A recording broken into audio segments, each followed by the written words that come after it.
அதாவது மாற்றத்தினாலே பிழைக்கிறோம்ல, அது போன ஜென்மத்தில் பாவம் செஞ்சிருக்குப்பா அப்படி சொல்லாங்க.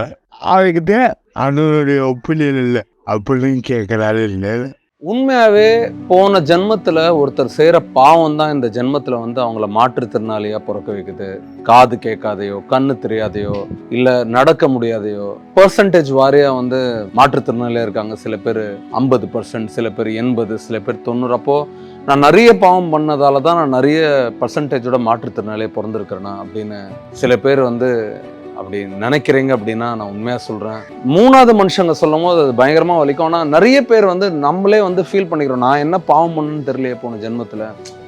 இது பழகுன ஒரு டைலாக் இருக்குது. நான் என்ன கேட்குறேன், போன ஜென்மம் அப்படின்னு ஒன்று இருக்கா? அடுத்த ஜென்மம்னு ஒன்று இருக்கா? இந்த ஜென்மம்னு ஒன்று இருக்கா? எது கண்ணுக்கு முன்னாடி நிஜமாக இருக்குது அப்படின்னு கேட்டால் நிச்சயமாக இந்த ஜென்மம். இந்த பாஸ்டில் நான் என்னவா இருந்தேன், இல்லை ஃப்யூச்சரில் நான் என்னவா பிறக்க போகிறேன், இது நிச்சயமாக வந்து எந்த ஒரு டிஃப்ரென்ஸும் நம்ம லைஃப்பில் கிரியேட் பண்ண போகிறது. ஆனால் இந்த நிமிஷம் நான் என்னவா இருக்கிறேனோ, நான் அழகா இருக்கேன், நான் என்னவா இருக்கணும், நான் சிறந்தவனா இருக்கேன், இல்லை சிறந்தவளா இருக்கேன், நான் பெஸ்டா இருக்கிறேன், நான் எப்படி வேணாலும் பிறக்கலாம். நான் என்ன இது வந்து ஒரு நேச்சுரலுங்க. ஒரு குழந்தை ஒரு தாயோட கண்ணுக்கு எப்படி இருக்குன்றதான் நான் பார்க்கணும்னு ஆசைப்படுறேன் இந்த நிமிஷம். ஒரு குழந்தை கொஞ்சம் உடம்பு சரியில்லாத பிறக்கிறாங்க, இல்லை கொஞ்சம் பிசிக்கலி ஒரு சேலஞ்சான ஒரு குழந்தையா பிறக்கிறாங்க அப்படின்னும் போது அந்த தாயோட 2 குழந்தை எப்படி இருந்தாலும், ஒரு குழந்தை நார்மலா இருந்தாலும் சரி, மாற்றுத்திறனாளி இன்னொரு குழந்தை இருந்தாலும் சரி, 2 குழந்தையும் ஒரே மாதிரி தான் அன்பு காட்டுறாங்க. இன்னும் கேட்டா மாற்றுத்திறனாளி குழந்தைங்க மேல அந்த தாய்க்கு இன்னும் கூடுதலான அன்பு கிடைக்கும். உண்மையை சொல்ல போனா எப்போ வந்து ஒரு குழந்தை வந்து மாற்றுத்திறனாளியே பிறக்குது, அந்த நிமிஷமே அது தெய்வ குழந்தையா மாறுதுங்க. இந்த உலகம் சுத்தி இருக்கிற மனிதர்கள் தாங்க தெய்வத்தோட இன்னொரு ரூபம். நீங்களும் சரி, நானும் சரி, இன்னொரு ரூபம். சக மனிதர்களும் தெய்வம் மாதிரிதான் சொல்லி இந்த தெய்வம் இந்த தெய்வத்தை பார்த்துக்கோன்ற நம்பிக்கையில தான் இந்த மனிதநேயம்ன்றது, அந்த அடிப்படை, இந்த ஒரு பேஸ்ல தாங்க நம்ம இந்த உலகமே இயங்குது. பறக்கிற பறவை கண்ணுல இருந்து பார்த்தா நம்ம அந்த கண்ணுக்கு நிச்சயமா ஒரு மாற்றுத்திறனால தான் தெரியும். ஏன்னா பறவை பறக்குது, மனுஷனால பறக்க முடியல. ஸோ 5 அறிவு இருக்கிற பறவை அதை யோசிக்கலாம், ஆனா 6 அறிவு இருக்கிற மனிதன் நிச்சயமா அதை யோசிக்க கூடாது. நான் இப்பயே சொல்றேன், இந்த நிமிஷம் what ever you are, you are awesome the way you are. என்னவா நீங்க பிறந்தீங்களோ நீங்க யூனிக். உங்களை மாதிரி இன்னொரு பர்சன் இந்த உலகத்துல இல்லை. நீங்க அழகு, நீங்க சிறந்தவர், நீங்க பெஸ்ட். இது மூணாவது மனுஷங்க சொல்ல வேணாம். உங்க உள்ளம் என்ன சொல்லுதோ அதை ஸ்ட்ராங்கா உங்களோட அழகுல பிரதிபலிக்கும். நீங்க உங்களுக்குள்ள நல்லா ஃபீல் பண்ணல அப்படின்னா நிச்சயமா உங்ககிட்ட அந்த கரிஷ்மாவும் அந்த க்ளோவிங்கும் உங்கள் லைஃப்பில் கிடைக்கக்கூடாது. இப்போ கையும் சரி, காலும் சரி, இதுவும் சரி, இதெல்லாம் விட ரொம்ப முக்கியம் என்ன அப்படின்னா உங்களோட எண்ணம், உங்களோட தாட் ப்ராசஸை ஆக்கப்பூர்வமாகவும் யூஸ்ஃபுல்லாகவும் வச்சுக்கிட்டீங்க அப்படின்னா நிச்சயமாகவே நீங்கள் சூப்பர். அதே மாதிரி நல்ல எண்ணம் எல்லாருக்கும் வந்துடாதுங்க.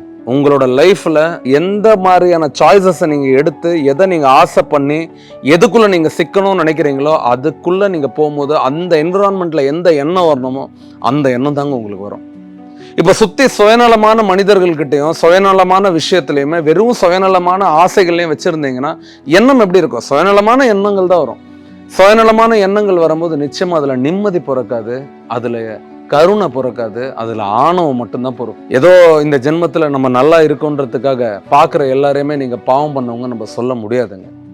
நிறைய தெளிவு வரும்போது வாழ்க்கை எல்லாருக்குமே புரியும். ஏன்னா 10 வருஷத்துக்கு முன்னாடி எனக்கு என்ன கருத்து நான் வச்சிருந்தேனோ அது நிச்சயமா மாறுது. நான் எத்தனையோ கருத்துக்கள் சொன்னதெல்லாம் தப்புன்னு எனக்கே இப்போ உணர்றேன் நான். அதே மாதிரி தான் நிறைய பேருக்கு தெளிவு வரும்போது லைஃப்ல இன்னும் கொஞ்சம் வருடங்களுக்கு அப்புறம் நம்ம இன்னும் இல்லை, இது இப்படி இல்லை, இது இந்த மாதிரின்றது புரிதல் ஏற்படும். அப்போ மாற்றுத்திறனாளி யாரு பிசிக்கலி சேலஞ்சு? சரி, நான் இப்பயே சொல்றேன், யாருமே உடல் நலத்தை வச்சோ இல்ல உடலை வச்சோ இல்ல அவங்களுக்கு கை சரியில்லை, கால் சரியில்லை, மற்ற பீப்புள் மாதிரி நார்மலா இல்லைன்ற அந்த காரணத்துக்காக அவங்களை எப்படிங்க நம்ம பிசிக்கலி சேலஞ்ச் சொல்றது? இல்லைங்க, அவங்களோட ஸ்ட்ரென்த் வேற மாதிரி இருக்குங்க. யாரும் அவங்க நினைச்சாங்கன்னா அவங்களோட யோசிக்கிற திறன்லாம் பயங்கரமா இருக்குங்க. எல்லாம் இருக்கிறவங்க கூட அந்த மாதிரி யோசிக்க மாட்டாங்க. எனக்கு தெரிஞ்ச எத்தனையோ மாற்றுத்திறனாளி நண்பர்கள் ஒரு ஃபயர் மாதிரி இருக்காங்க. அவ்வளோ வாழ்க்கையில போராடுறாங்க, தன்னோட அம்மாவை பார்த்துக்கிறாங்க, அப்பாவை பார்த்துக்கிறாங்க, குடும்பத்தை பார்த்துக்கிறாங்க. அப்போ யாரு தன் மேல நம்பிக்கை இல்லாத, நல்ல எண்ணங்கள் இல்லாத, உண்மையாவே உள்ளுக்குள்ள ரொம்ப லோவா ஃபீல் பண்றவங்க தான் உண்மையாக குறைபாடு உள்ள மனிதர்களா நான் ஃபீல் பண்றேன். அப்போ யாரோ ஒருத்தர் சொல்லிட்டாங்க, மூணாவது மனுஷங்க சொல்லிட்டாங்க, உன்னோட உடம்பு சரியில்லை, இது சரியில்லை, உன்னை கீழே சொல்லிட்டாங்க, இல்லை நீ பாவம் பண்ணவங்கன்னு சொல்லிட்டாங்க, இல்லை நீ வந்து எதுக்கும் லாய்க்கலன்னு சொல்லிட்டாங்க அப்படின்றதாலலாம் ஒரு மனுஷங்களாம் தோண்டு கீழே விழுந்துட மாட்டாங்க. யாராவது நம்மளை மட்டம் தட்டும் போது நம்ம இன்னொரு நிலைக்கு போயிட்டு நீ பண்ணது பெரிய தப்புப்பா, இல்லை நீங்கள் சொன்னது பெரிய தப்புமான்னு சொல்லி அவங்கள ப்ரூவ் பண்ணுறது நம்ம ஆக்ஷன்ஸ் மட்டும்தான்.